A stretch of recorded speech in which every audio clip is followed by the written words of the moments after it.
Good evening and Happy New Year to everybody. Welcome to the January 10th meeting of the Glendale City Council. Can we have a roll call, please? Council members Manukian. Here. Najarian. Here. Quintero. Weaver. Here. Mayor Friedman. Here. Tonight's flag salute will be led by Councilmember Weaver. Please join with me in our flag salute. I pledge allegiance to the flag of the United States of America and to the republic for which it stands, one nation under God, indivisible, with liberty and justice for all. Shall we pray? We commence tonight's meeting giving thanks for bringing us through the holiday season and pray that the new year will be one of love, peace, and prosperity for all. Be a guide to our council in all of their considerations. Finally, we ask for guidance that we all may continue to live our lives in accordance to your teachings. Amen. Thank you. Can we hear your report, please? The agenda for the January 10, 2012 regular meeting of the Glendale City Council was posted on Thursday, January 5, 2012 on the bulletin board outside City Hall. Thank you. Before we go to the agenda preview, I would like to introduce a very special new addition to the Glendale team, and that's our brand new city manager, Scott Ochoa. Welcome, Scott. Thank you, Madam Mayor. Would like, feel free to say a few words now or during staff comments, or not at all. Never give a city manager an open mic. Just to be very, very brief, thank you very much for introducing me, and you have my every assurance I will do my dead level best to validate your confidence and trust in my abilities to the betterment of the community. I am extraordinarily pleased and very proud and at the same time very humbled for this opportunity. So you will get the very best that I have each and every day. So thank you all very much. Well, thank you. We're very happy to have you here. So now on to the agenda preview. Ms. Beers? Madam Mayor, members of the City Council, for the January 17th Housing Authority meeting, we have no business agenda items, as well as Glendale Redevelopment Agency. We have no business agenda items. At 2:30 in the afternoon, we do have a Glendale City Council and a Redevelopment Agency meeting, and this is Director of Community Development.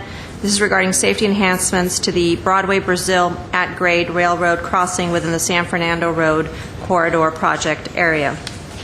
In the evening for the City Council meeting, we do have a short meeting that evening at 6 p.m. We have only minutes for consent items and one hearing, and that's Director of Community Development. This is an appeal of a variance located at 1304 Carmen Drive. And that concludes my report, Madam Mayor. Thank you. And I will not be here next week as I'm going to be at the U.S. Conference of Mayors in Washington, D.C. Next item, please. At item 3B is a proclamation designating January 13, 2012 as Korean American Day. Yes, I'm very happy to be able to present this proclamation, and I believe that two of our foremost citizens and commissioners are here, Alex Wu and Chang Lee. If you would like to come up to the podium, please, and talk a bit about Korean American Day, and then I'll bring you the proclamation. And you have other guests. Please introduce all of your guests. Yes, I will. Thank you, Mayor, council members, staff. Joining with us is Mr. Yoon. He's the president of the Korean American Foundation and also president of the North Los Angeles Federation, Mr. Lee, and obviously, you know, Commissioner Alex Wu, and my name is Chang Lee. 109 years ago, the first Korean Americans landed in Hawaii, and since then, at the centennial mark, California first recognized Korean American Day 9 years ago, and 2 years after that, 7 years ago, United States Congress also recognized Korean American Day. So each year on January 13th, we're celebrating Korean American Day, and we are very thankful that the City of Glendale also has joined in. I think 3 years ago that you have joined in celebrating Korean American Day. We have approximately 500,000 Korean Americans living in LA County area and about 1 million Korean Americans living in California here. So we do have a large population, Korean American contingents here, and City of Glendale, I think, has about over 12,000 Korean Americans living here as well. So we hope to continue to contribute as a Glendaleans here, and hope to celebrate with City of Glendale Korean American Day. Would you like to say something? Mr. Yeah, would you say something? My name is Howard Lee, the president of Korean American Federation of North Los Angeles. I'm here today to help celebrate the proclamation of Korean Day. I'm honored and proud of about over than 30,000 Korean Americans living in this area. I hope this event is bring the strength between Korean American and our neighbors. Thank you very much, Mayor and Councilors. Thank you.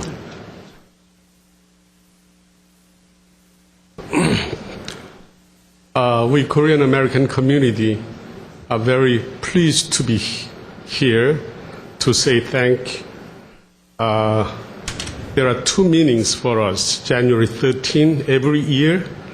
One is anniversary of 109th Korean American immigration to the United States, and 7th anniversary of Korean American Day, which was passed from the U.S. Congress unanimously, and City of Los Angeles and California State as well. So we are happy to enjoy this day with the residents of Glendale and honorable City Council members. We deeply thank you for your acceptance of Korean American Day as a declaration. And City of LA, City of Irvine, Cerritos, Bueno Park, and many other cities already accepted resolution for annual celebration. But this Glendale City, just a proclamation this year. Anyway, we are very thankful, but we hope City of Glendale Council also maybe next year or any other years to pass the resolution as the annual Korean American Day, January 13 every year. Thank you very much. And as you know, that Glendale has a sister cities, and we do have a Korea Glendale Sister City Association, and our brand new president is Mr. Alex Wu, and he'll be briefly explaining about the program. For the first time, we'll be taking kids from Glendale Unified School District to Korea. So, Mr. Wu. Thank you, Mr. Lee. Good evening, Madam Mayor and honorable council members. I, as the president of the Korea Glendale Sister City Association, would like to extend our warmest gratitude to our great city of Glendale in recognizing the Korean American Day. So, in celebration of the Korean American Day, in conjunction with our Sister City Association, we would like to announce that the Korea Glendale Sister Cities Association's first cultural enrichment trip to our sister cities in Korea. The trip will be sponsored by our association, and the winners of the essay writing contest will be selected by our judging panels, which will be consisting of our 4 members on the association and Mr. Lee, and we're trying to get somebody from GAUSD as well as somebody from the city to sit on the judging panel. And it will be open to 7th and 9th graders that are currently enrolled in GUSD, and the topic of the essay will be Korea as I See It. So the contest will be open from January 16th through February 3rd, and upon reading all the essays, we will select 10 winners. And the 10 winners will be going on a trip to Korea, leaving on April 7th and returning April 15th. During our trip, we'll be visiting all of our sister cities and many of the historical sites in Korea. We hope to show the students the rich heritage and the history of our motherland, and to give the students a real sense of connection with our country. We look forward to all the essays that we will be privileged to read and admire. Thank you in advance to the City of Glendale, Glendale Unified, and the many students who will be participating in the contest. Thanks again. Thank you. And the relationship with our sister cities, and particularly the Korean sister cities, have really been very valuable, and I'm very excited that we're going to be sending our school children to Korea. I mean, that's just such an incredible opportunity for our kids. So thank you all for making that happen, and it was our honor to host some of the representatives, including the mayor of Gosung, our sister city here, and that was wonderful to have them, and I hope to be seeing them again soon. Thank you for all the work you do for the sister cities, and let me bring you the proclamation. Thank you.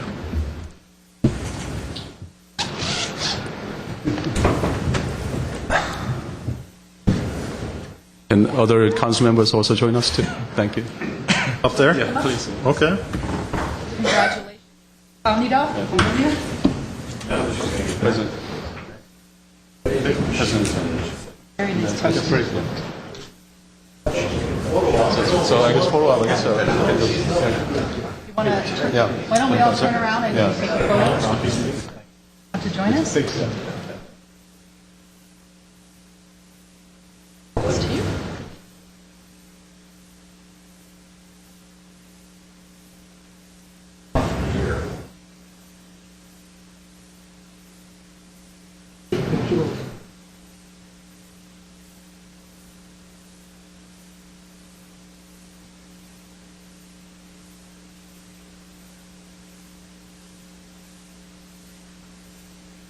Thank you so much. 17,000.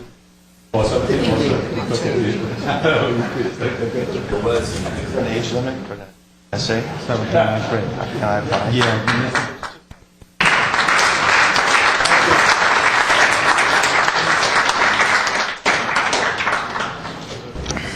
Thank you. Next item, please. At item 4 are city council or staff comments. Mr. Weaver? Yeah, I had two, which is unusual. One, just a journal. One, I don't know if everybody heard it, but the Christmas tree pickup, you can still put it out on the day your regular trash is picked up. The last day is January 13th. Or you can go to www.glendalerecycle.com and get all the information. The second item, now that it's all over with, I hope the controversy goes away,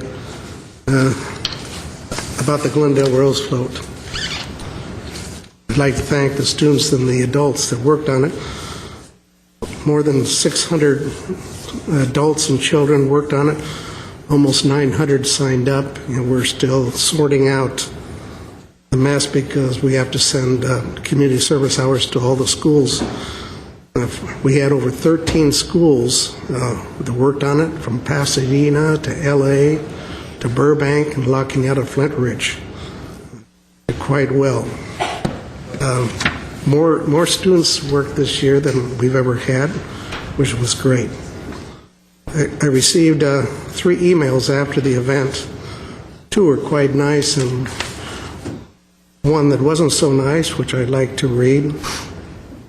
I watched the Rose Parade this morning with my children and grandchildren. I certainly appreciate the work that was done on the Glendale Rose Float, but the circus theme was very strange and embarrassing. So is Glendale now the circus city? If so, the council should do a name change, making the appropriate adjustments to signage, etc. Perhaps all city employees and the council should all wear red clown noses at all times, and all city vehicles should be painted to match the Rose Parade float. Cool, huh? This was perhaps the most embarrassing thing that has ever happened to our city.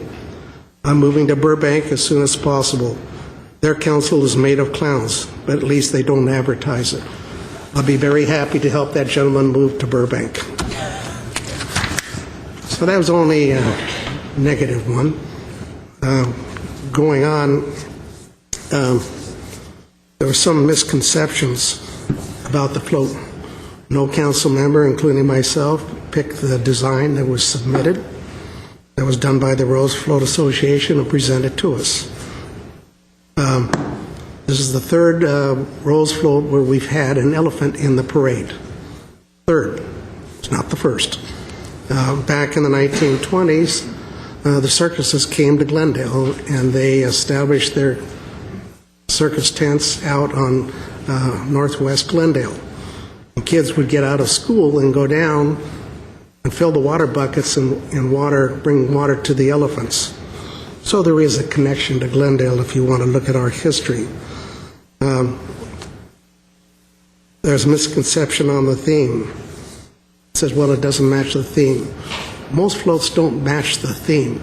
You can go for the theme prize if you want, but I know I've looked at all the pictures of the previous floats, and I try to figure, there's the one of Cleopatra in her boat going down the Nile with about 25 Glendale residents in togas, or what do you want to call them, the Egyptians wore, going down the parade route. You tell me what that has to do with the theme in Glendale.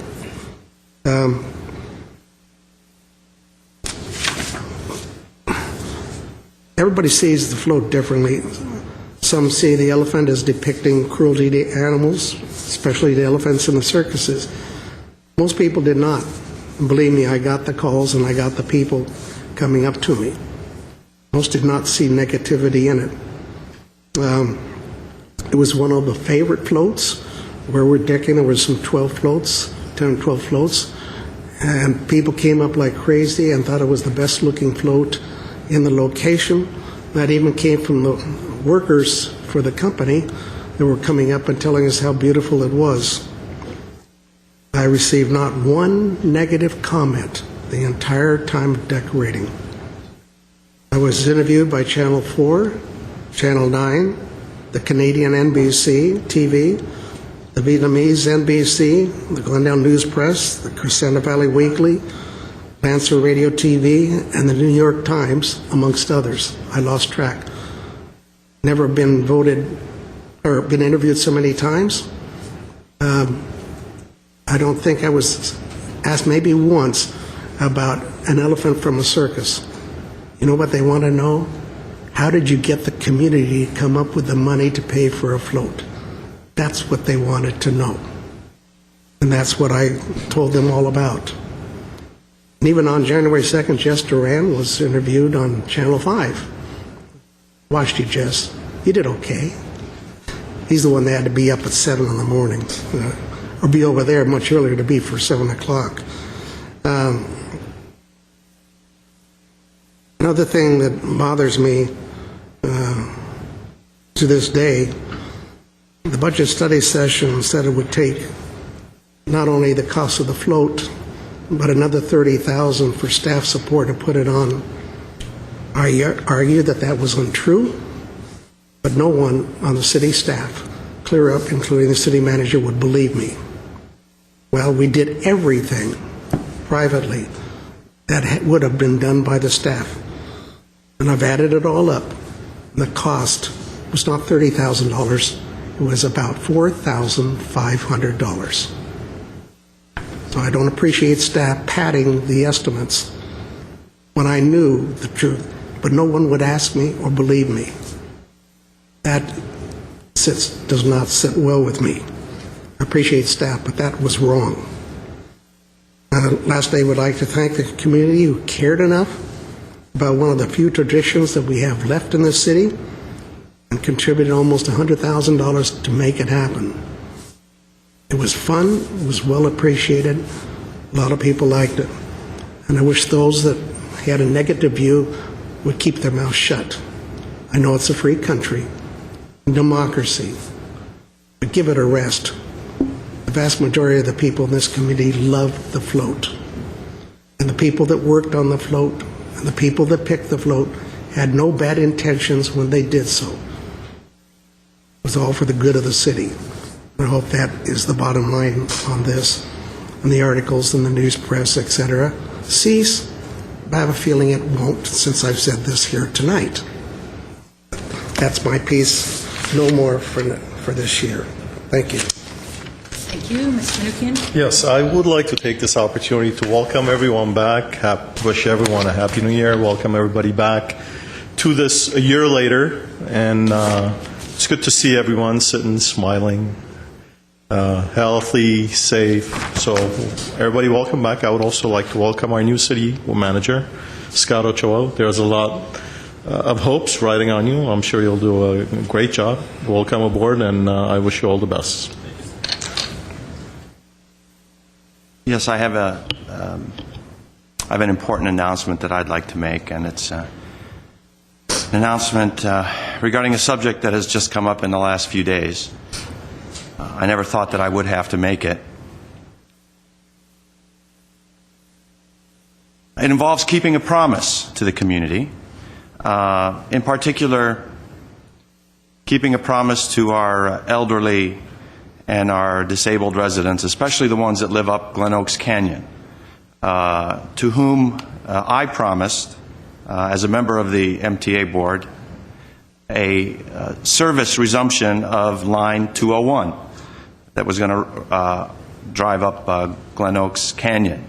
And that did not happen. It was supposed to occur on Monday. And I know the Beeline bus 13 was canceled. Notices were sent out. And the failure of the MTA to begin that line at the designated day may have left several people inconvenienced, stranded, without a way to get to and from home or to and from the city. I raised hell at the MTA because we just found out about it, Mr. Zern and Jono and myself, yesterday, actually, that they were going to delay implementing that line. The reason for that is, believe it or not, that even if you are going to increase service on a particular line, which is what we were intending to do, increase the service on line 201, you have to go through a civil rights review process to make sure that the additional service does not in any way infringe on anyone's civil rights, as unusual as that sounds. MTA caught that mistake late last week. They had to run it through their process with their attorneys to give them an opinion letter that it, in fact, would not be infringing on anyone's rights. And the good news at the end of all of this, Mr. Weaver, the good news Okay, what's the good news? is that tomorrow morning, line 201 will be resuming up Glen Oaks Canyon. But I saw signs being posted up in December. That, oh, the new line. Yes, now it's up. There was a little delay, but a lot of regulation in transit nowadays, and it was perhaps unfair. I didn't receive any complaints, but I know Angelo Vukos is out there He's listening. burning me in effigy for perhaps breaking a promise, but I am assured by a letter from Art Leahy that January 11th, tomorrow, the line will resume full service up Glen Oaks Canyon. Thank you, Madam Mayor. Thank you. Just a few things. If you'll indulge me on a little bit of what I did on my winter vacation.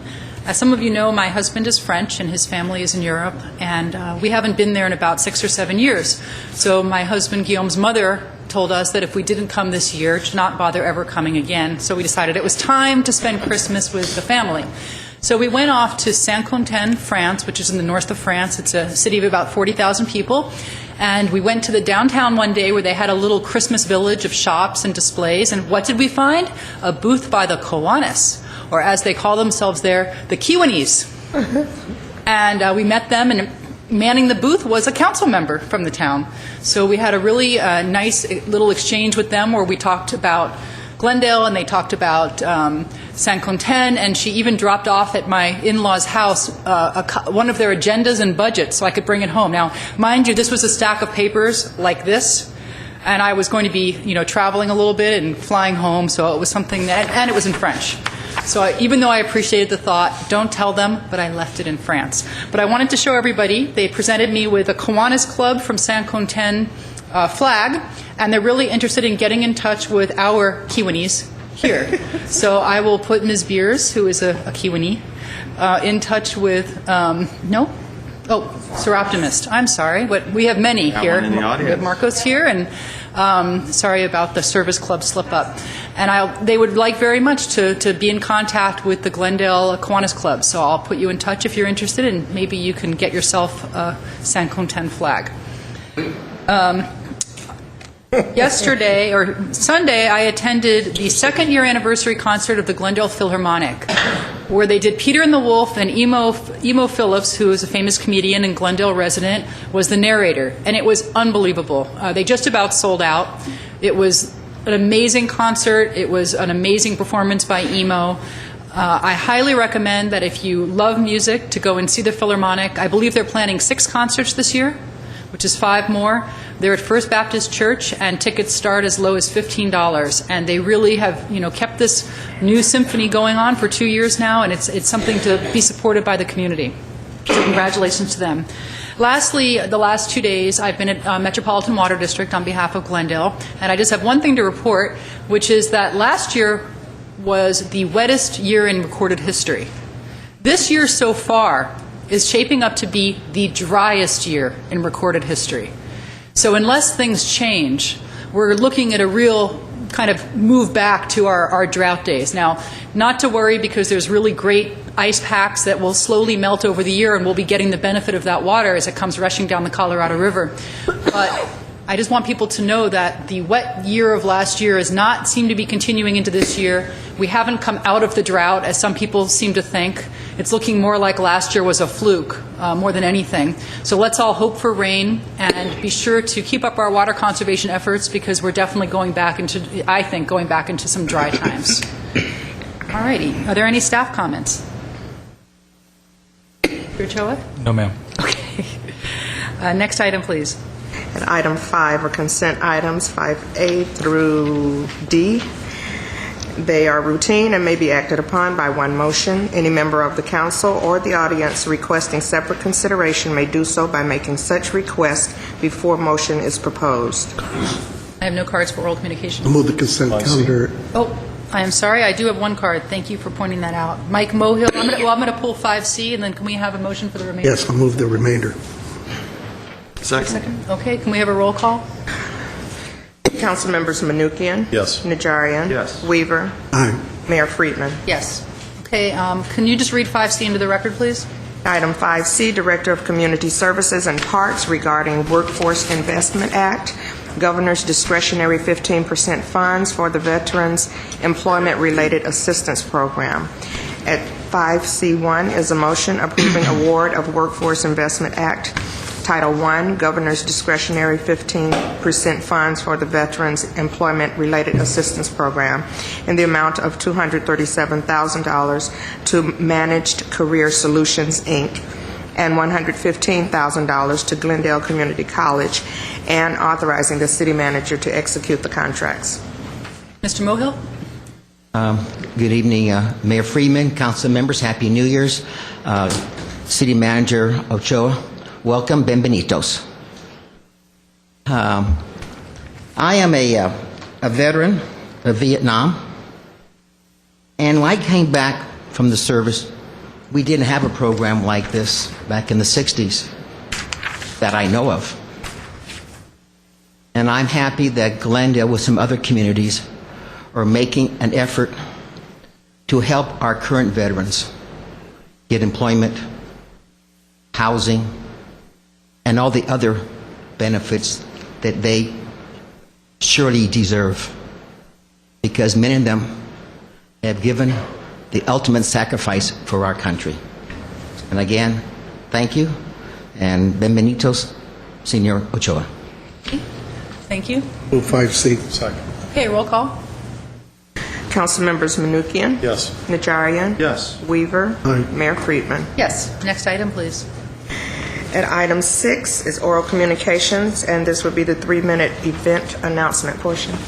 Okay, thank you. I have 2 cards. My first card is the Glendale Chamber of Commerce, I think en masse. The French-speaking person as well. Responding in French. Madam Mayor, City Council members, Mr. Ochoa, I drew the short straw. I'm Tony Tartaglia with the Glendale Chamber of Commerce, and we're here today to welcome you, Mr. Ochoa, to our city on behalf of our over 850 members and on behalf of our President, Jeannie Brewer, who can be with us today, as well as our Vice President, CEO President, we call him Executive Vice President, Judy Kendall. We'd like to welcome you today. And we appreciate you accepting the position. We look forward to working with you. And And I think the council, you made a fantastic decision. Thank you very much. Other members want to say anything? Please do. What he said. Actually, can you all introduce yourself? Marcos, you want to? Marco Swan. Hi, good evening. David Gavorkian, 15-year resident of Glendale. Mr. City Manager, welcome. And we've heard a lot of positive feedback from the community, especially the business community. And everybody looks forward to establishing a very healthy and working progressive relationship with you. It's a new year with the new city manager, and I think this year and the years to come are going to be incredible, both for the business community and for the entire community of the city of Glendale. So welcome. Very nice meeting you. Mr. Ochoa, my name is Greg Astorian. Again, on behalf of Glendale Chamber of Commerce, we welcome you. We extend our hand of cooperation to you. We know that you hit the ground running with the issues like the abolishment of the redevelopment agency, and we know how important that is to a city. But rest assured that Glendale has a whole lot more to offer, whether it's for retention or the existing businesses or businesses that want to come into the city of Glendale. Needless to say, again, our hand is extended, our hand of cooperation is extended to you, and we look forward to you to work with you in the future along with this council. Thank you. Mr. Ochoa, Greg's on our planning commission.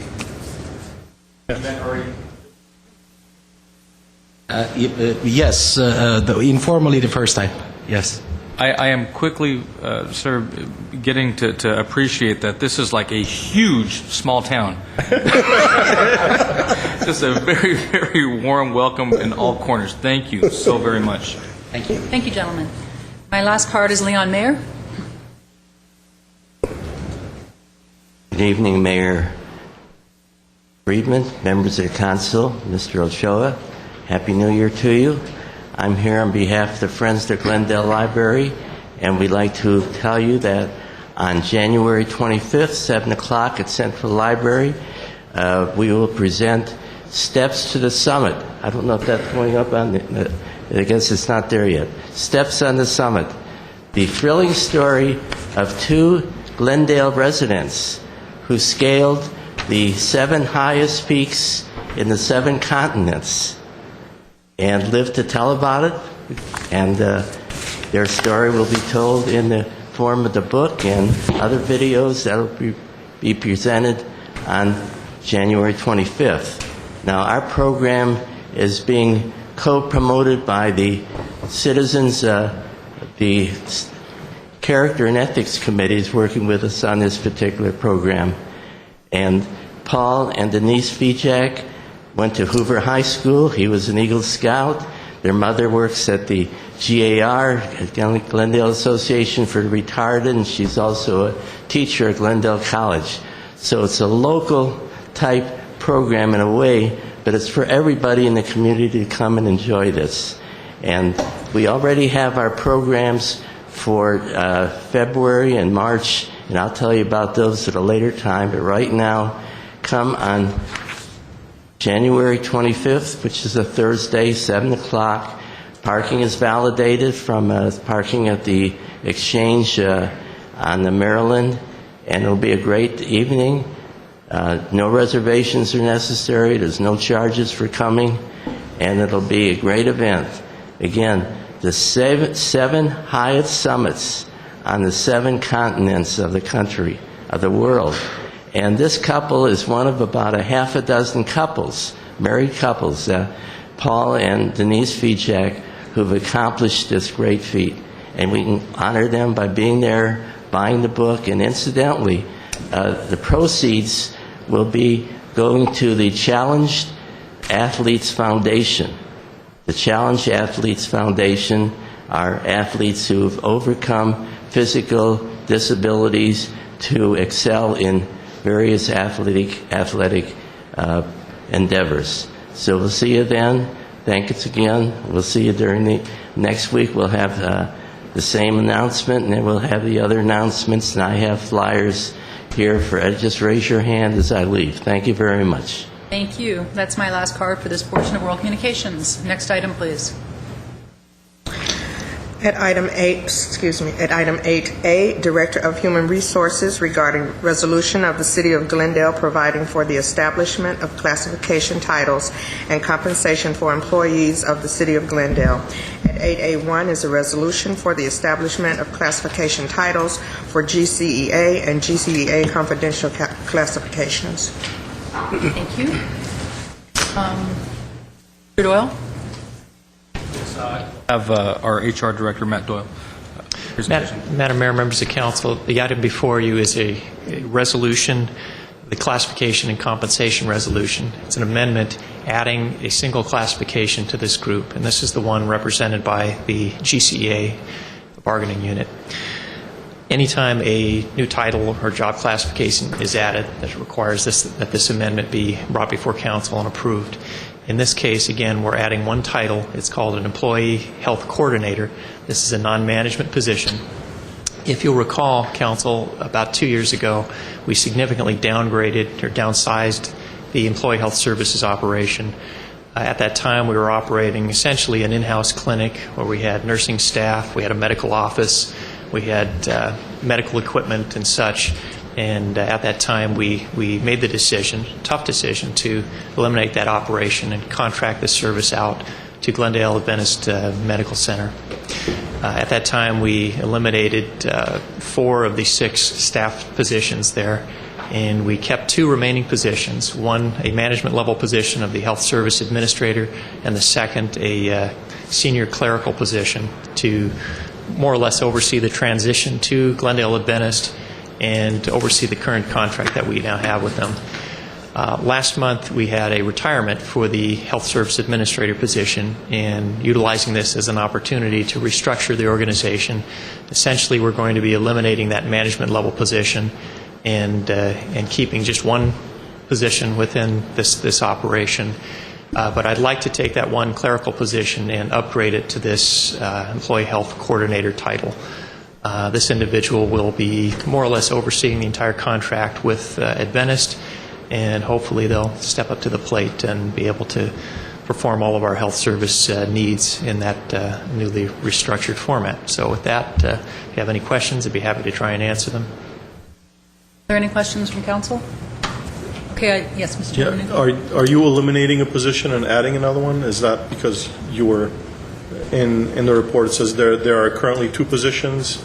You're eliminating one and creating another one for the position that has been left. Councilman Manukian, what we're doing is we're eliminating the Health Service Administrator position completely.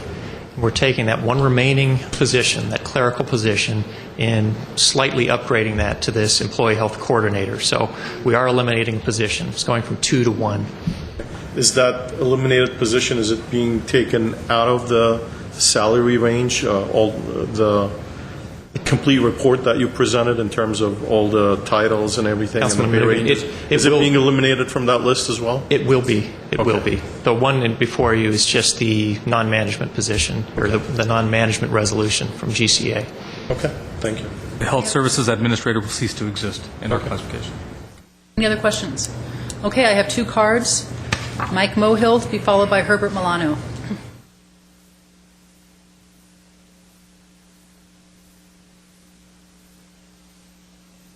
Evening, council members, mayor, and the viewing audience.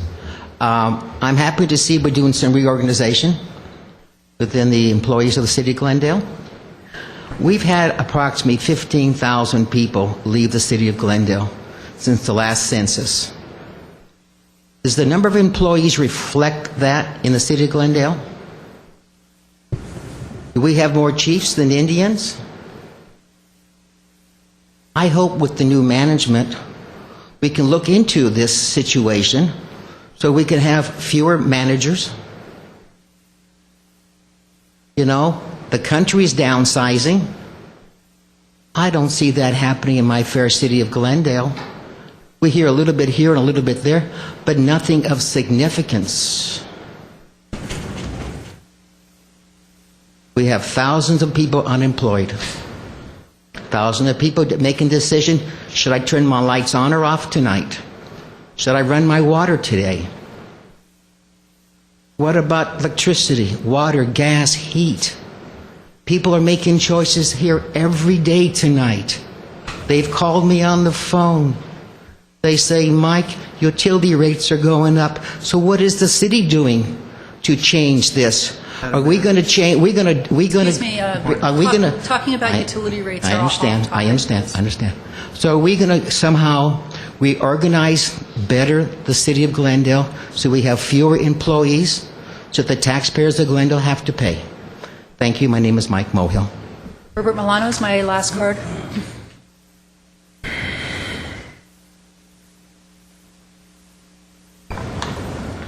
Mayor Friedman, members of the City Council and staff, my name is Herbert Milano.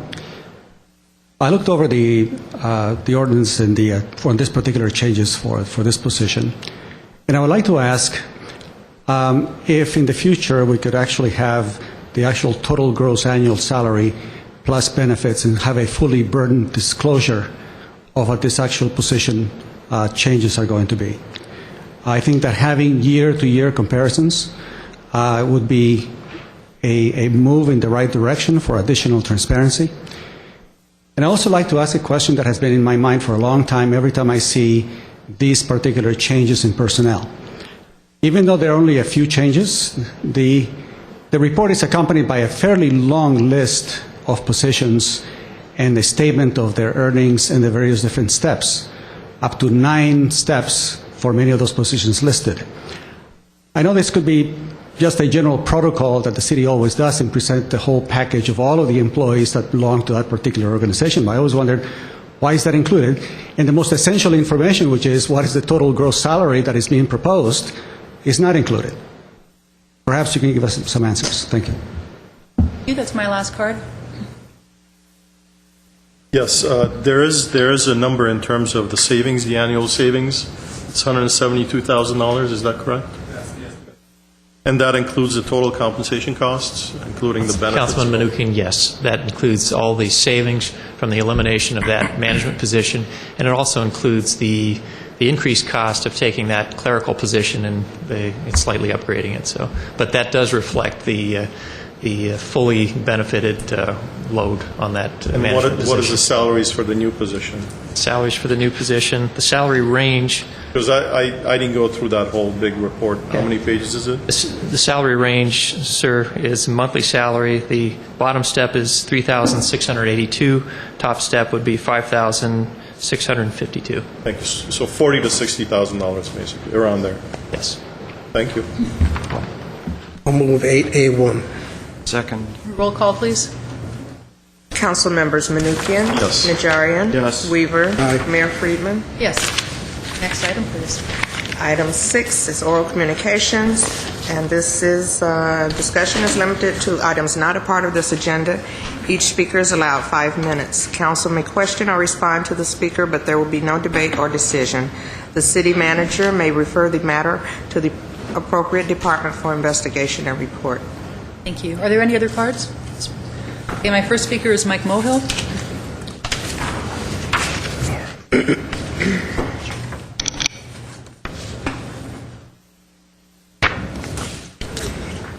Evening, Mayor Friedman, council members, the viewing audience. My name is Mike Mohill. I'd like to thank Mr. Najarian for the 201 bus. I'm sure Mrs. Vukas will thank you very much. I went to a Glendale Homeowners Coordinating Council meeting last night. There was approximately 35 people in the room, and the guest speaker was a man by the name of Larry Morehouse. He was a former employee of the GWP. And he expressed his opinion on the state of the economy for the city of Glendale when it comes to the utility company. And what I'd like to do, rather than just quoting him, I want to briefly summarize what he said last night from his letter that was reported in the Glendale News Press on July the 24th last year. Mr. Morehouse said in part, making reference to Glenn Steiger, the manager, he said the following about the smart meters. Steiger states utilities are installing smart meters. The real truth is very few are, because the cost, most utilities had deferred these for a future time. So why did Glendale go ahead and go along with this smart meter deal? The project, which includes the water meters, is $72 million. $20 million from the federal government and $52 million from bond sales. Another bond sale. How many millions of dollars have we spent on bond sales? Has the GWP been mismanaged? I hear that from many people in the community. And you know what? Our children don't need to have this bill on their back. You know, Glendale used to be a company, a city that had cash and carry. We only spent what we had come in. Not in the last several years. It's called borrow and spend and borrow. I'm looking for new leadership here. I know the leadership we had last year and the year before that in 2009 when we went ahead and improved these meters for $28 million. And now the bill has gone up to $60 million and still counting. As people are making decisions, turn off the lights, turn off electricity. Should I water today? Is it odd or even day? But the utility keeps on going. And this council is the legislative body, the policy makers. Are we going to continue doing business as usual? Reading on from Mr. Morehouse's letter, Mr. Morehouse said the following. Steiger mentions the water and power needs these new technology to provide safe and reliable services to the community. But Mr. Morehouse says, but the utility has always had the necessary technology to serve its customers and is very reliable, he said. Mr. Morehouse also said, Glendale Water and Power customers have always known how to reduce water and electric usage without having smart meters. As Councilman Manukian once said, I got kids. I tell them, you're using too much water. Turn off the lights. We don't need meters to tell us to turn them off, turn them on. Mr. Morehouse says, Staggard mentions there will be no physical harm with these meters. He doesn't know. But we've had many people come before the City Council with health issues. Many. In fact, last night at this meeting, I was talking to this lady who I'd never met before about the smart meter and the health issue, and talked about the heart palpitation, ear ring, and so forth. She says, you know what? I have that issue with my daughter. Really? Why don't you come to City Council tomorrow night? A lot of people are very afraid to come here. Unfortunately, she's not here. But we need to look at this utility, the smart meters, and then you're going to go ahead and charge us more for using more. You know, he went into this peer group thing, this peering. Oh, before I have run out of time here, for those who are going to be opting out, Mr. Morehouse said to us that they're going to be charging those customers more money. They're going to be charging the higher rate of their water and electricity. Is this the truth? I don't know. I'm looking for leadership, for change. Thank you. My name is Mike Moga. Herbert Milano, to be followed by Sharon Thompson.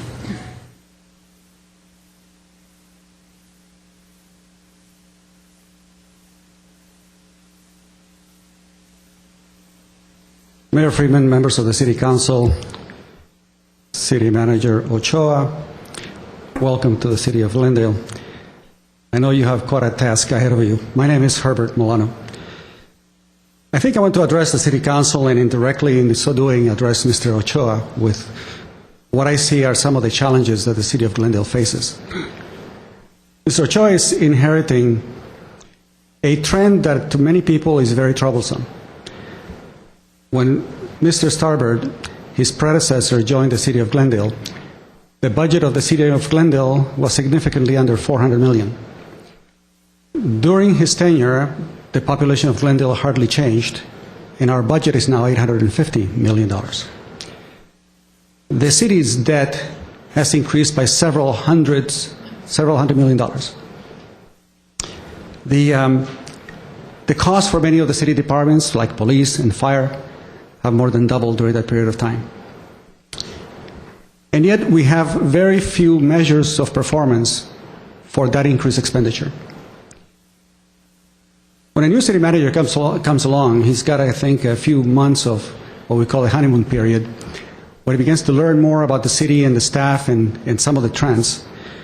But I think that the comprehensive annual financial report by itself is a significant indicator of the problems that you're going to be facing. If you were to look at the internal service funds and see, for example, the compensation insurance fund as a percentage of payroll, you will see that it is significantly high. If you were to look at the medical insurance trends during the past 10 years, you'll see an increase of 500%. If you were to look at some of the statements that are often made with regard to the management discussion and analysis on the CAFR, you're going to find statements that are not supported by the data behind it. So we find statements, for example, that sales taxes decreased, but they really have not, especially in the last couple of years. You find statements concerning the trends of property tax.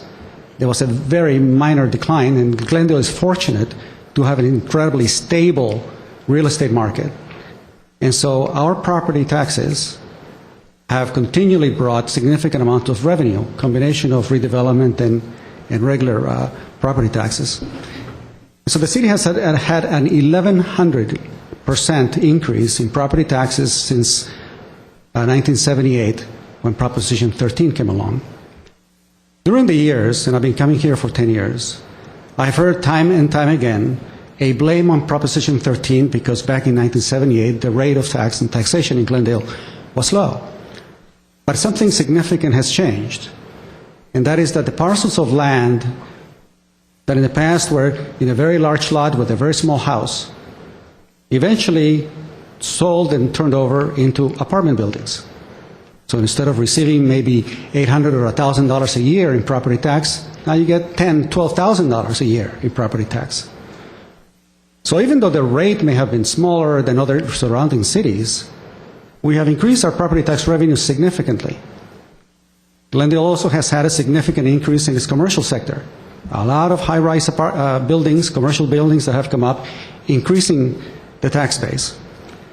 And so for those of us who are concerned about taxation and additional fees and incremental imposition on city fees on the residents, I find it quite disturbing to hear time and time again that the rate was lower in Glendale back in 1978, whereas the revenues have increased from $6 million to now $85 million.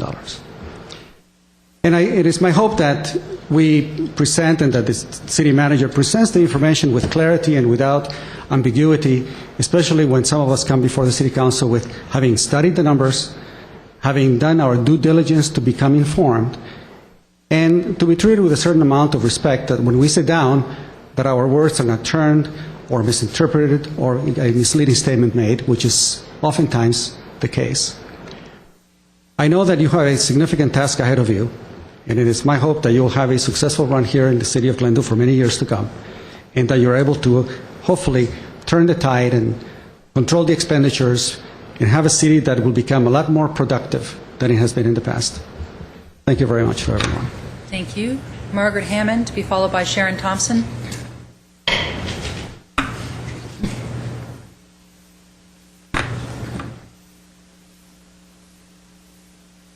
Before her? You reversed them. Matter. If you don't want to speak now, you don't have to. That's No, fine. they're just wondering. I didn't know. All right, that's why I was kind of surprised. Okay, good evening, Madam Mayor, members of City Council, staff, and new city manager.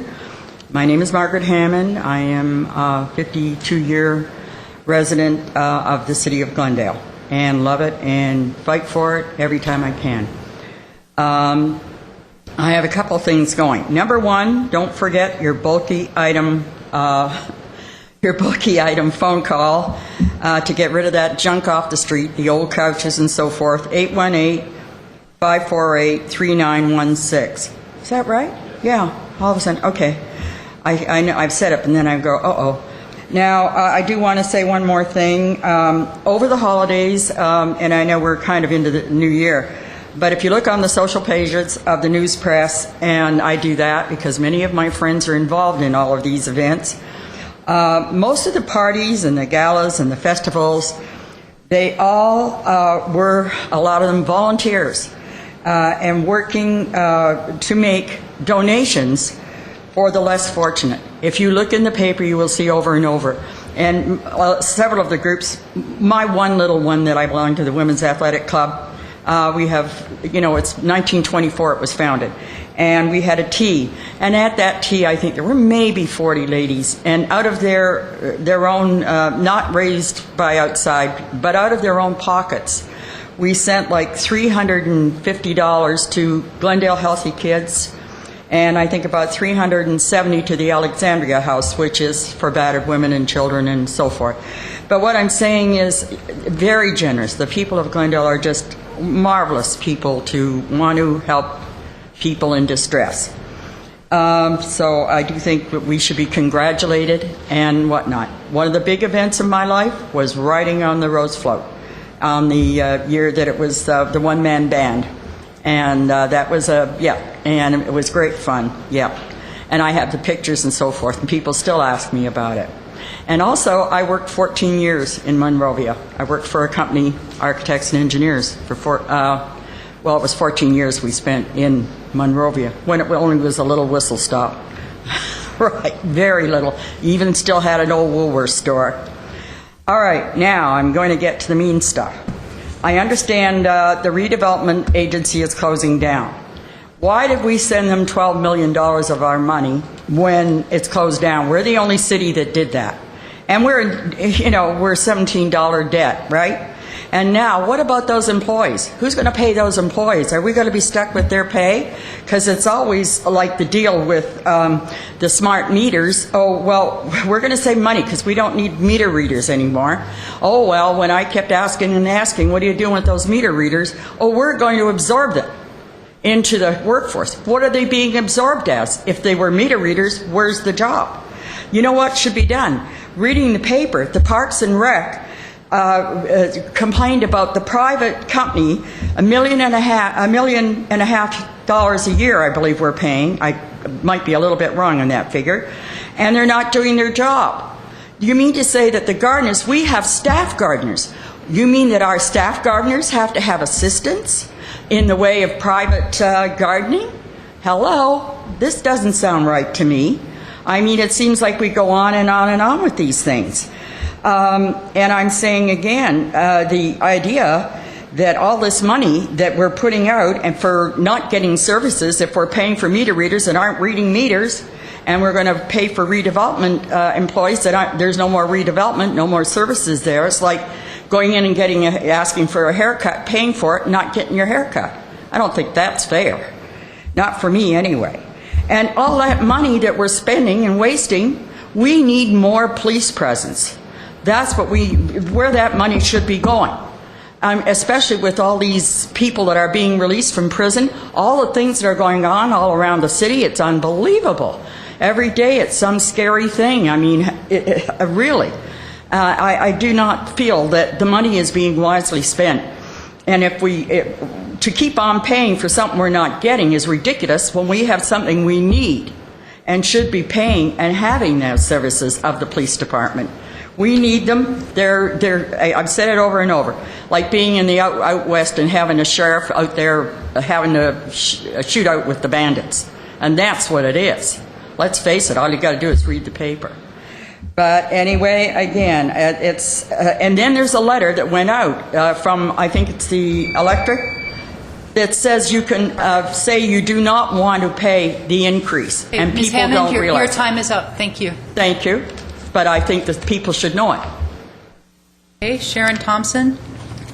And I'm sorry, I did switch the cards. That was a mistake. Sharon Thompson, be followed by Robert Thompson.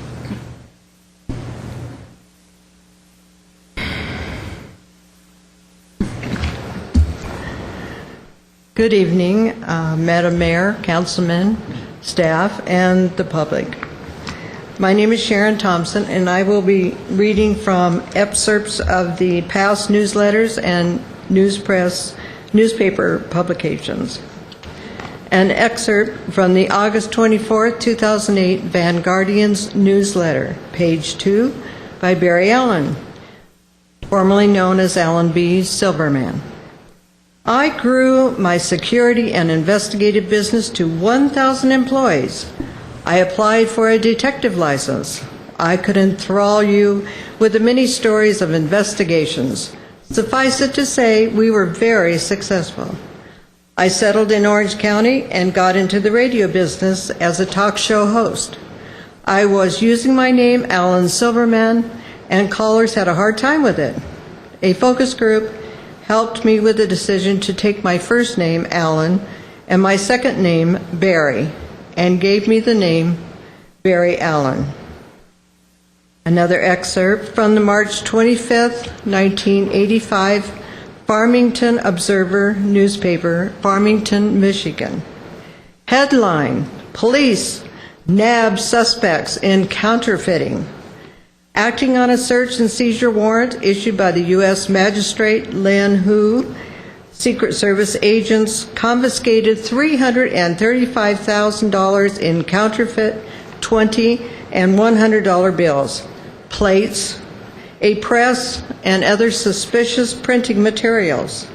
Authorities called the action a major counterfeiting ring in the Detroit area and said it followed a 7-month-long investigation by federal Secret Service agents. The pair, James W. Breen and Alan B. Silverman, were arrested at Breen's house following surveillance by Secret Service agents.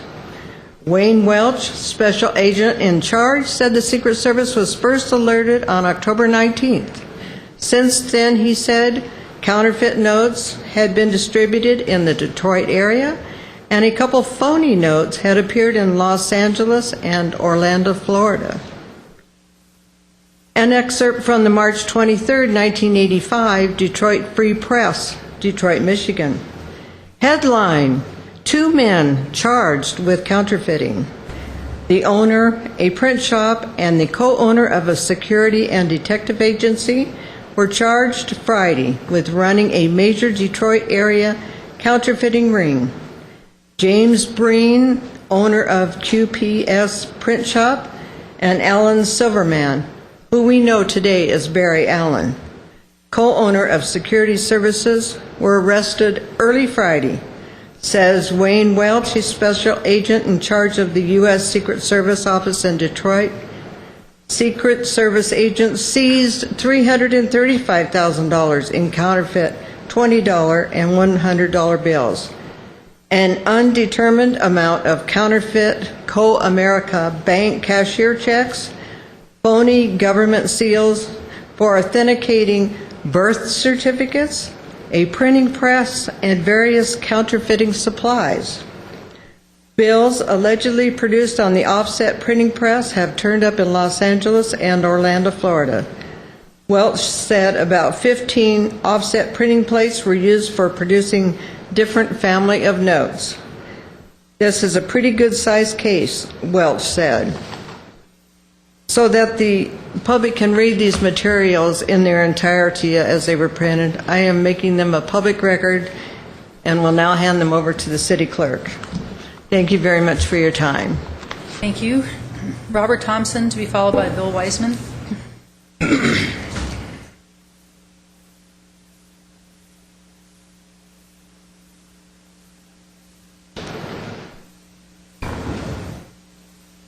Good evening, Madam Mayor, council members, staff, and the public. My name is Robert Thompson.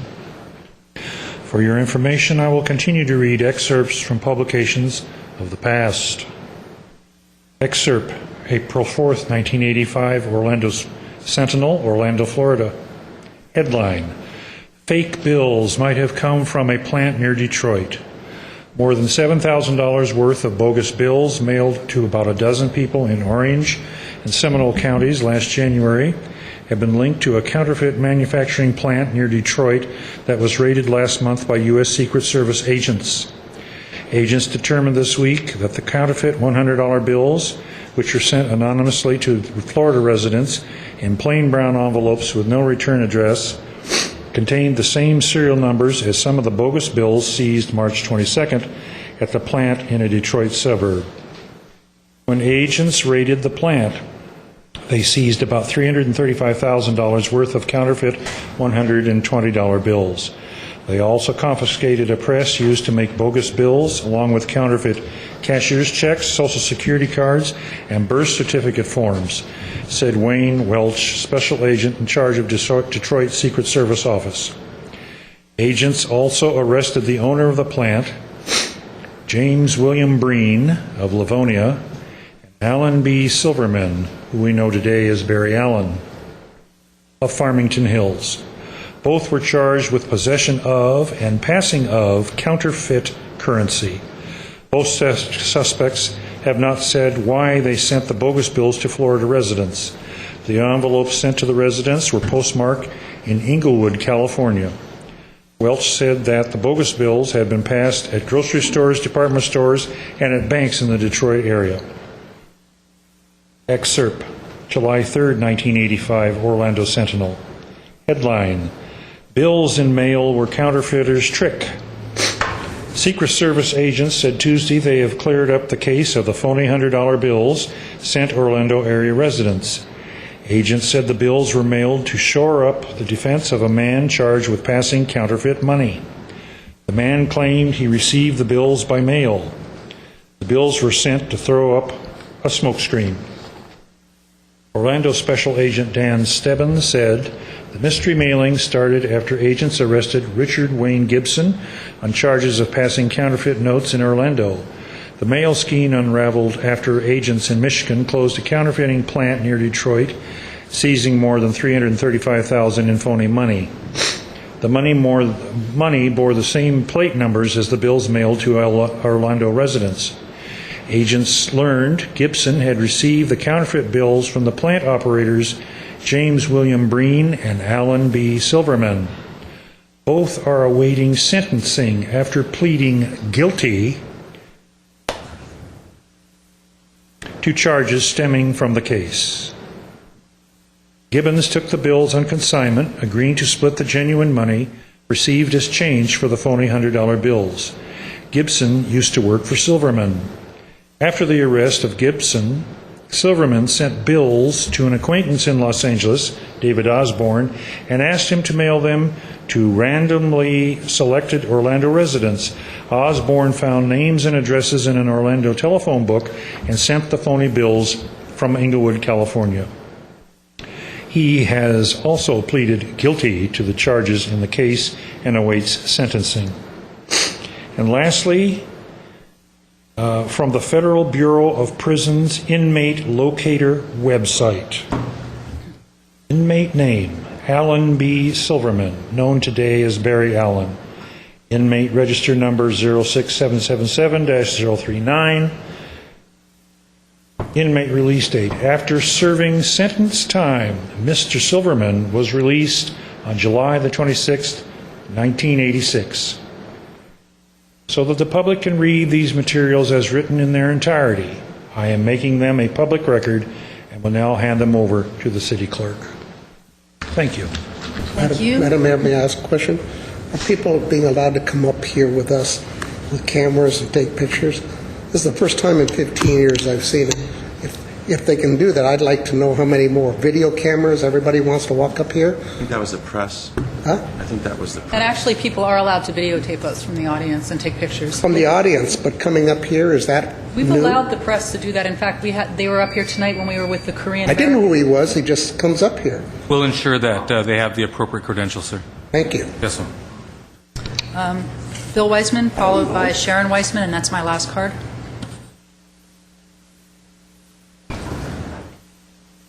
Rita, can you start his time over? Thank you.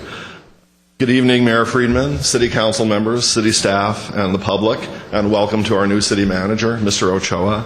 My name is Bill Weissman from far north Glendale, California. couple of anniversaries, actually, for me tonight. One of them is it's my 31st wedding anniversary. Happy anniversary, honey. We had a nice anniversary dinner last night at Damon's because we wanted to make sure that we were here tonight. Some of you may remember, almost exactly 1 year ago, I stood at this podium and I accused Barry Allen of being either a felon or a liar based on the alleged text message intercepts that he had been publishing in Vanguardians.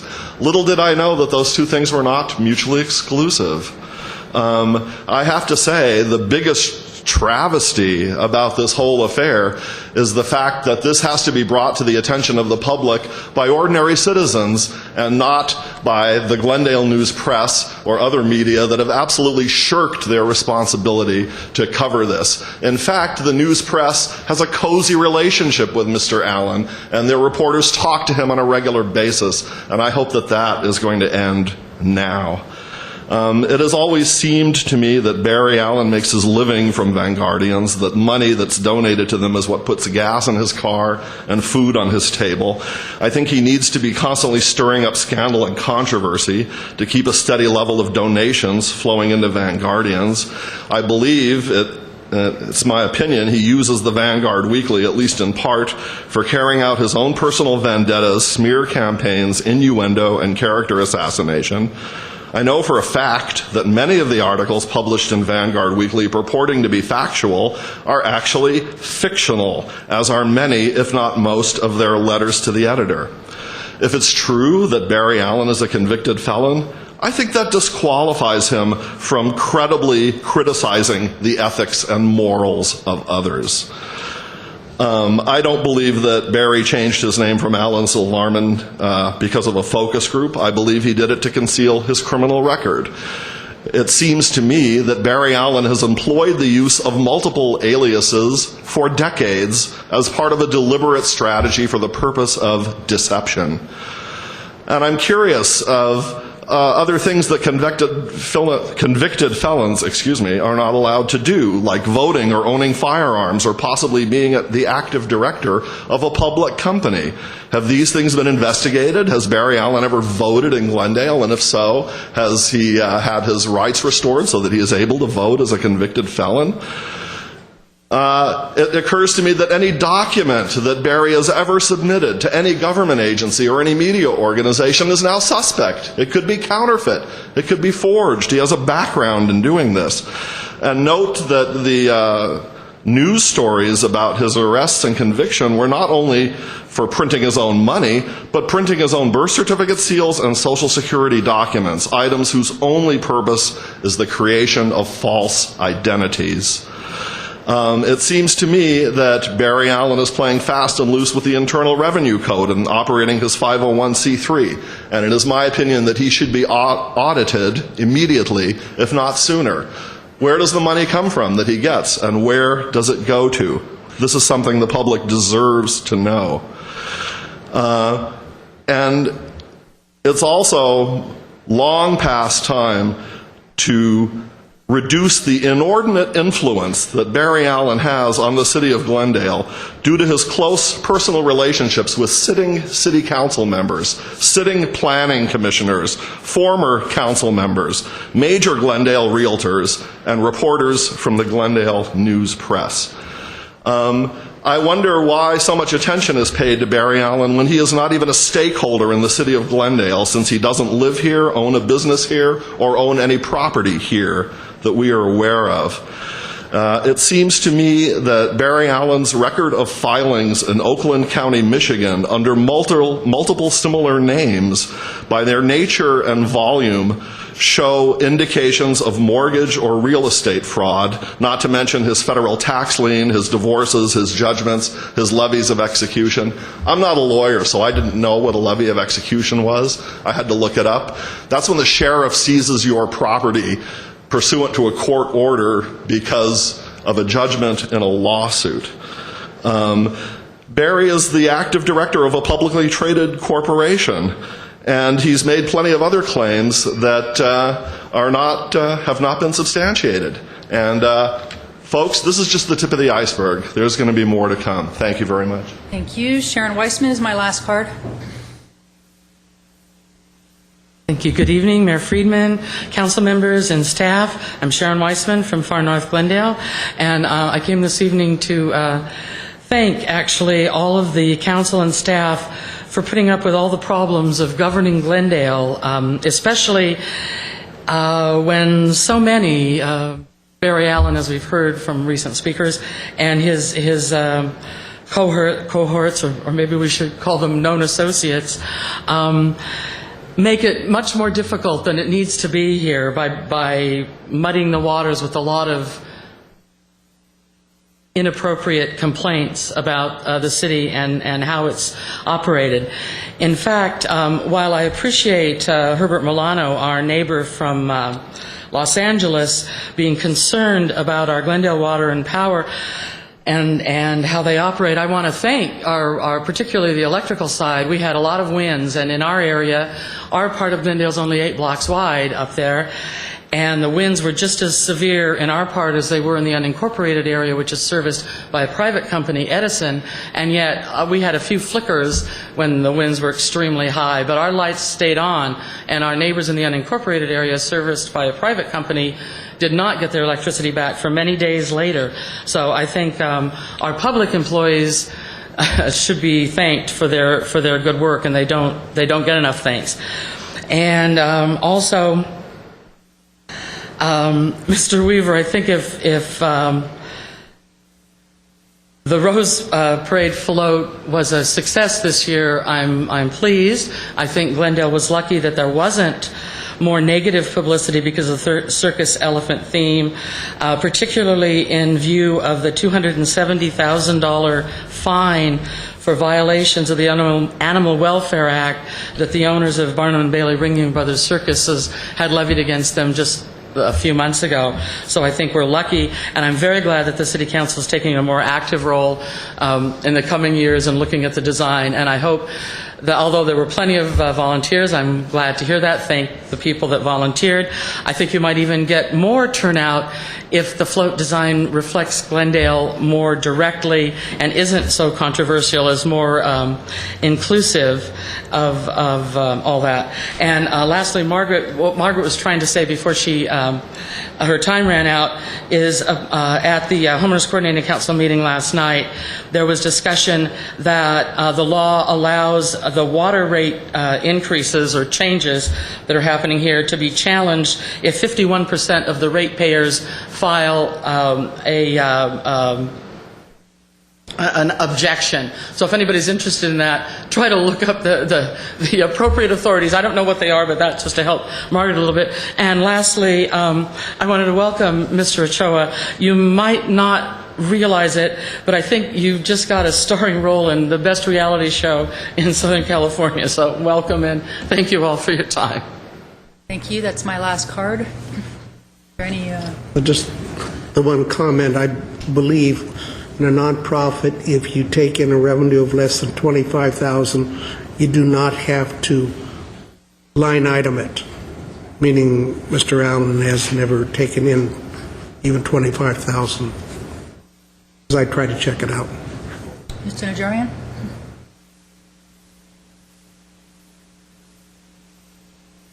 Let me get this straight. A man by the name of Barry Allen Silverman, Allen Barry Silverman, which you folks claim to be the Barry Allen that comes before us, was caught in Detroit producing counterfeit bills, a family of bills. So I presume it's not just 100, it's maybe, the whole series, 5, 10s, 20s. He may have even been trying to print $3 bills, for all I know. And passing them off throughout the country, and there was a Secret Service investigation.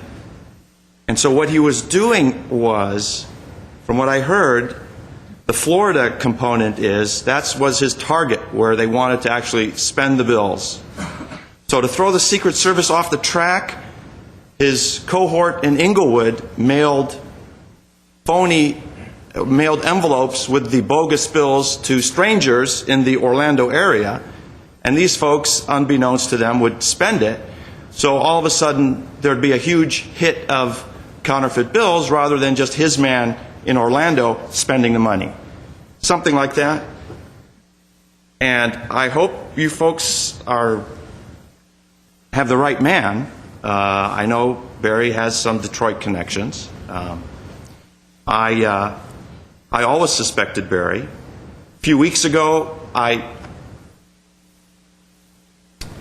sarcastically congratulated some of our department heads and a captain of our police force for attending and hosting or being the keynote speaker at one of Barry Allen's forums.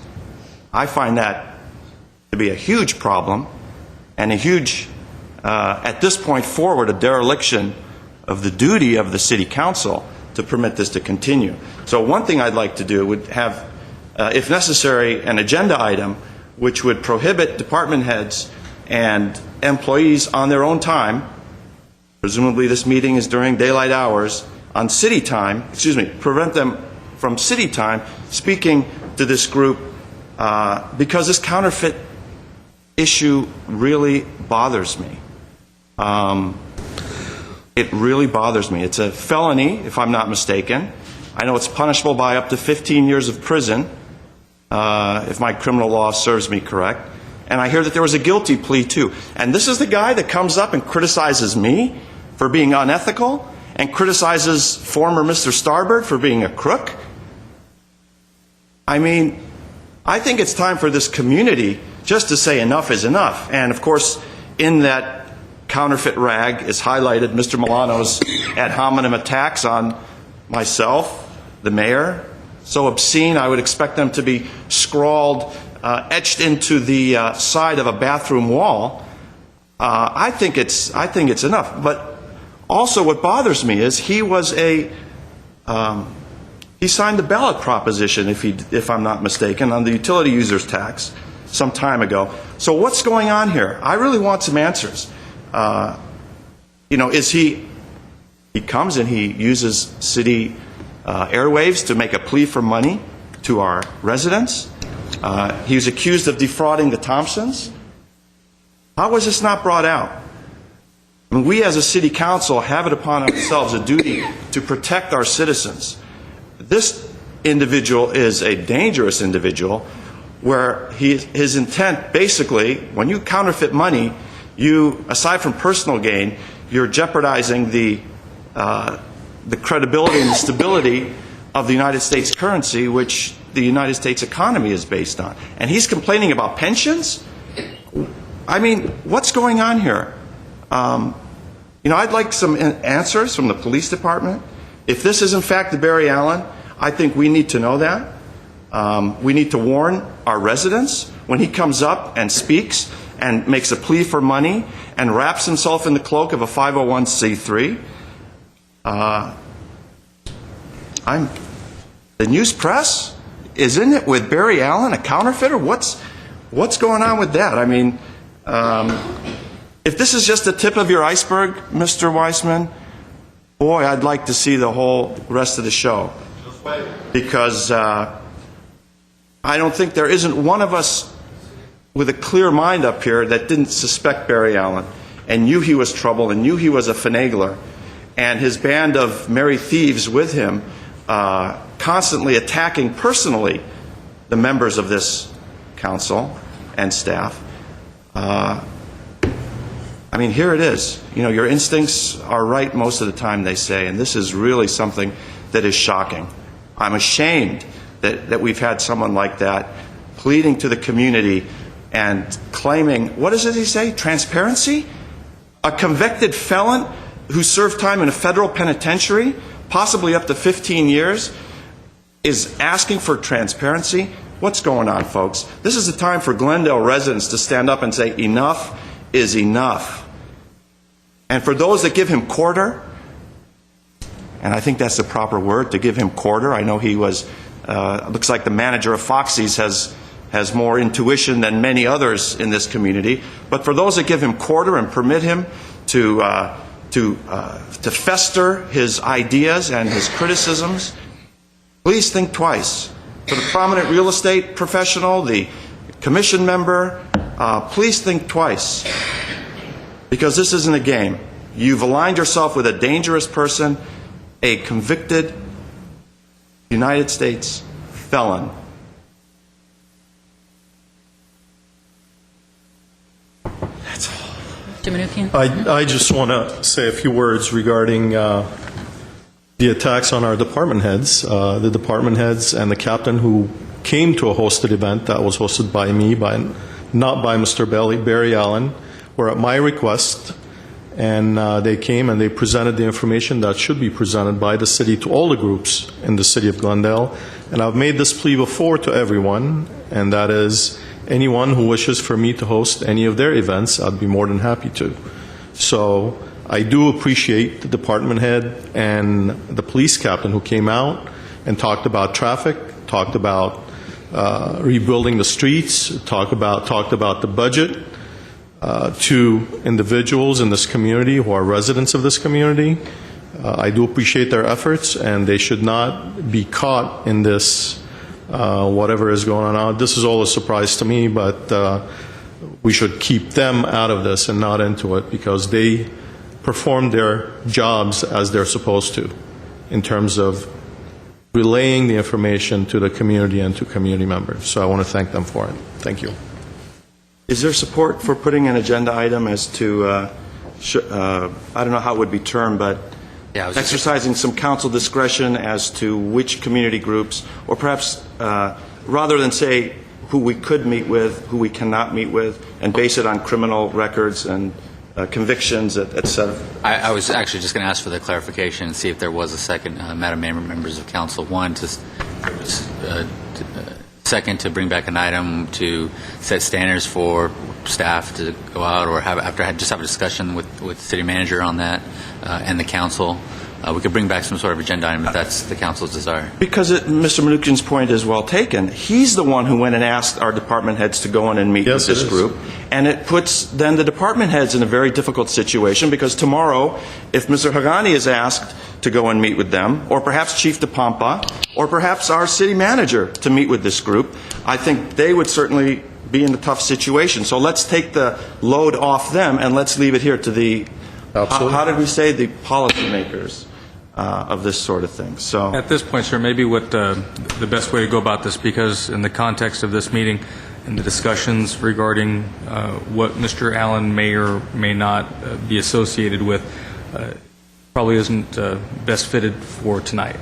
We can go back, the city attorney and myself, put together some background information on the first question that was raised, and then on the latter question about council's direction to us in terms of who we can talk or who we can not make presentations to based on any set of criteria that is lawful, constitutional, and everything else.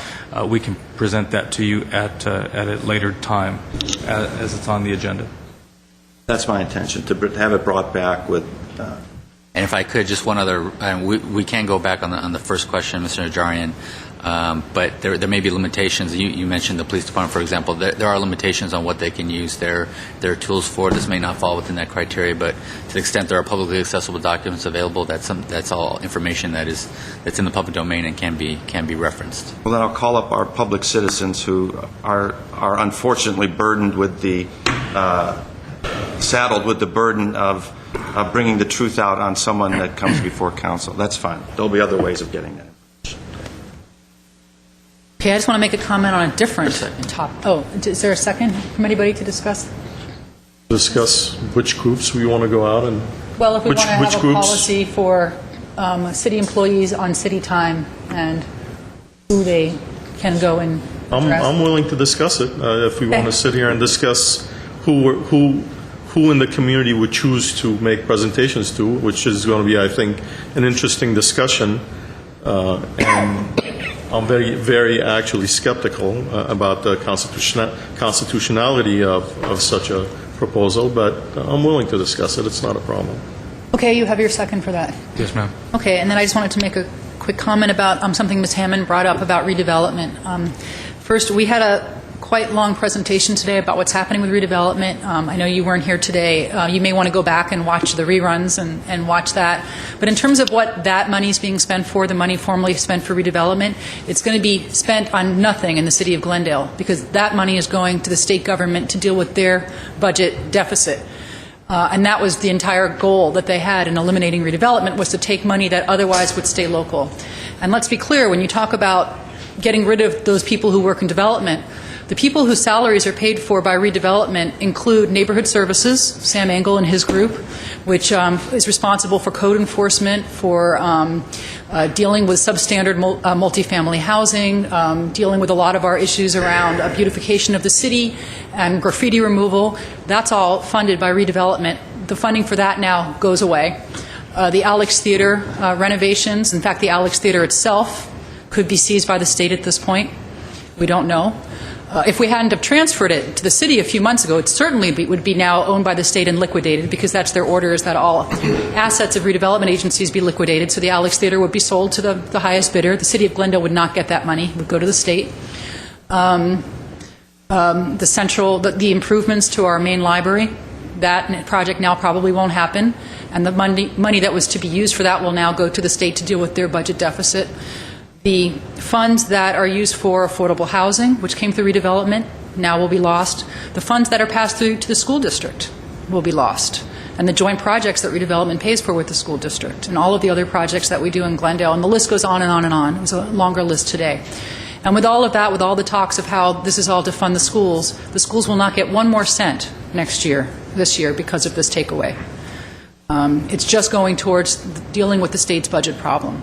So the loss of redevelopment is going to be huge for the city of Glendale. A lot of the projects, and I'm not talking about new development projects that we were partnering with private developers on. I'm talking about city services, things that people were coming to expect. The Museum of Neon Art, the Paseo that was going to pass through from Brand Boulevard to our new Central Park and the library. All of these are now jeopardized. So the public needs to understand that the ramifications for this are huge. And even though some of the media likes to just pretend that this is just about the cities giving away money to developers, what this really is, it's public-private partnerships, which a lot of people talk about liking, and cities investing in blighted areas, because we get a huge return that we then invest in affordable housing, projects with schools, parks, police services in those areas, and a whole host of other services. That all now goes away. So I want people in Glendale to be prepared, and we'll do what we can to mitigate this and to fight against this. But that loss of redevelopment, I think, is going to be huge for the city. We're going to lose a lot of money that would have stayed local, is now going to be gone. Millions and millions of dollars that would have been spent here are now going to be lost to us forever. And it's, I think, going to be a really sort of game changer for the city in a bad way. I hate to start the year off with such doom and gloom, but that's my feelings about it. Before we go to new business, are there any staff responses or comments? If I may, ma'am, just a couple of things, because I did think that Mrs. Hammond's comments was very sensitive to those. They do kind of encapsulate a lot of what the problem is with respect to redevelopment and its preservation. Because people don't necessarily understand what redevelopment does and how it does it and how it winds its way through the community, not just in economic development projects, but in support for the elimination of blight, specifically for public safety and neighborhood preservation. The comment that she had made about having a greater police presence, well, having a greater police presence requires funding. That funding in most cities comes from the general fund. The general fund's largest contributors of revenue are sales tax and property taxes. A lot of that is sparked by redevelopment, economic development in a town certainly like Glendale. So all these things they're connected very delicately, and there's a balance that exists. At the same time, very sensitive to something that Mr. Milano had said in terms of blaming Prop 13 and looking to the past of where Glendale was in 1978. We can no more blame Prop 13 for our current budget situation than you can shake your fist at the wind and the rain. It doesn't change anything. What we have to deal with at this point in time, what you have brought me in to work on in your very clear direction, has been economic development and cost containment. Those are the two bookends for my charge as I understand them from you. And so in doing that, the work that was done by this council in this current fiscal year in terms of establishing 11-12 as your new base year, this is the new normal. The cuts that have been put in place, all of the changes that have been executed are part of what this organization does and how it operates.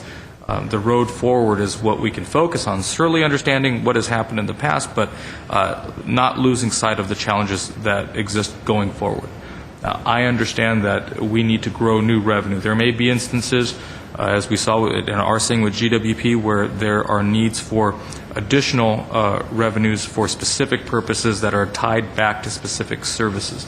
And I think we can make that presentation and make that case to the ratepayers and to the community. But rest assured, and the open communications and public comment was a great microcosm of local governance, because you had the Chamber of Commerce here.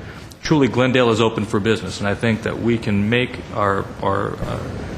an expansive foothold in economic development, not just redevelopment, but economic development, grow those revenues to offset any need for either fees, charges, or any kind of assessment going forward. That is the financial plan that we need to create and execute. And again, that's what the council has been very clear with me on. That's what I see as my charge. That is the directive that is being handed down to the department director. So I am very excited about the challenge that's coming, but surely it is a huge challenge. But I am hoping and expecting that the council will continue with the great vision and courage to make some of the moves that need to be made to assure our long-term financial viability. I believe we have new business. Mr. Weaver?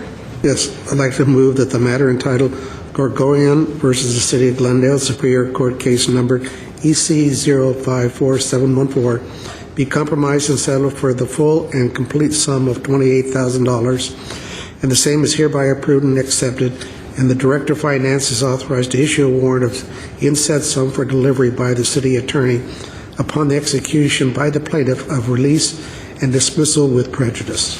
Second. Okay, we have a motion and a second. We have a roll call, please. Council members Manukian? Yes. Najarian? Yes. Weaver? Aye. Mayor Freeman? Yes, Move we adjourn. Second. we are adjourned. Thank you.